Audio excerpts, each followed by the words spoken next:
কোটি শুকর ও সুজুদ যে দয়াময় আল্লাহ অত্যন্ত দয়া করে মায়া করে ভালোবেসে দুনিয়ার সমস্ত ঝামেলা থেকে হেফাজত করে 10 মায়ের 10 সন্তানকে আপন হয় হিংসাত্মক মহাভারত ছেড়ে দিয়ে জান্নাতের বাগানে নূরের ফেরেশতাদের মজলিসে ওলামায়ে কেরামদের নিসবতে আল্লাহ পাক রব্বুল আলামিন আপনাকে আমাকে গুনাহ মাফের মজলিসে যে আল্লাহ পাক আমাদেরকে উপস্থিত করে দিলেন দয়াময় আল্লাহর দরবারে আল্লাহ তাআলা জবান দ্বারা জিহ্বা নাড়ায়া মুসলমান হিসাবে আওয়াজকে উঁচু করে আমরা সকলেই কালেমাতুশ শুকর জবান খুলে শরীরের সবটুকু শক্তি দিয়ে আল্লাহর দরবারে কালেমাতুশ শুকর উচ্চারণ করি আলহামদুলিল্লাহ। ইমানের আওয়াজ মুসলমান হিসাবে যেভাবে দেওয়া দরকার সেভাবেই আমাদের ইমানের আওয়াজ দিতে হবে, কারণ আমাদের ইমানের আওয়াজ কমে গেছে, ইমানি শক্তি দুর্বল হয়ে গেছে, যার কারণে ইহুদি খ্রিস্টানেরা মুসলমানদের মাথায় লবণ রেখে বড়ই খাওয়ার চেষ্টা করতেছে।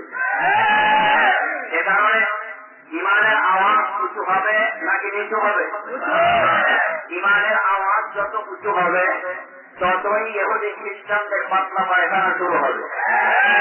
মুসলমানদের ইমানের আওয়াজ হল সবচেয়ে বড় অস্ত্র, কারণ মুসলমানরা ইহুদি খ্রিস্টানরা হাজার বছর প্রচেষ্টা করে দেখো মুসলমানের হাতে কামান নাই, মুসলমানের হাতে বিমান নাই, মুসলমানের হাতে অস্ত্র নাই, মুসলমানের হাতে তো কিছুই নেই, ট্যাঙ্ক নাই, বোম নাই, কিন্তু মুসলমানের যত যুদ্ধ করা বদর, উহুদ, মুতার সমস্ত যুদ্ধের ময়দানে মুসলমান বিজয় অর্জন করেছে কি তলোয়ারের মাধ্যমে, অস্ত্রের মাধ্যমে, ট্যাঙ্কের মাধ্যমে নাকি ইমানের বলে? ইমানের বলে মুসলমান বলিয়ান হয়ে যুদ্ধের ময়দানে জয়লাভ করেছেন। এ কথাটা কি ঠিক?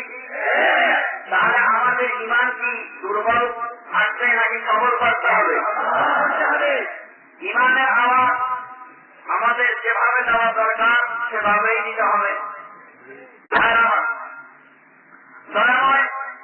আল্লাহ অত্যন্ত মহব্বত করে ভালোবেসে এমন একটি পরিবেশে আমাদেরকে বসার তৌফিক দান করবেন, যেই পরিবেশটার ভিতরে আল্লাহ আমাকে রহমত, সাকিনা, বরকত, করুণা নাযিল হয়েছে। আল্লাহ নবী 1000 বছর আগে বলেছেন, قال النبي صلى الله عليه وسلم لا يخرج قوم يذكرون الله إلا حفتهم الملائكة وغشيتهم الرحمة ونزلت عليهم السكينة وذكرهم الله في من عنده أو كما قال النبي عليه الصلاة والسلام। আল্লাহ নবী বলেন, যদি আল্লাহকে তালাশ করার জন্য পাওয়ার জন্য বান্দা যখন আল্লাহকে খুঁজতে থাকে, আল্লাহকে পাওয়ার জন্য যখন জাকিরিনদের মজলিসে বসে পড়ে, হাফাতহুমুল মালাইকা, আল্লাহ পাকের রহমতের ফেরেশতারা ওই মজলিসটার চতুর্দিকে বেষ্টন করে থাকে।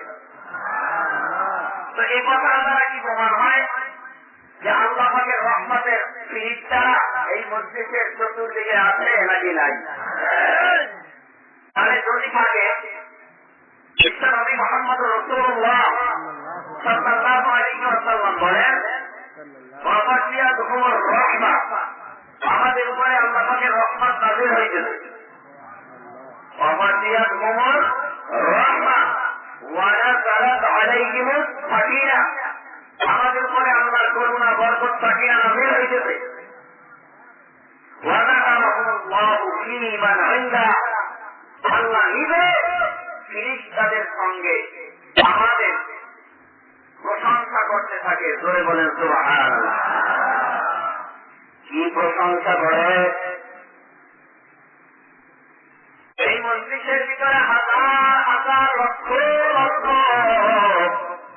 আল্লাহ পাকের রহমতের ফেরেশতা চলে এসেছে, যদিও আমরা দেখি না,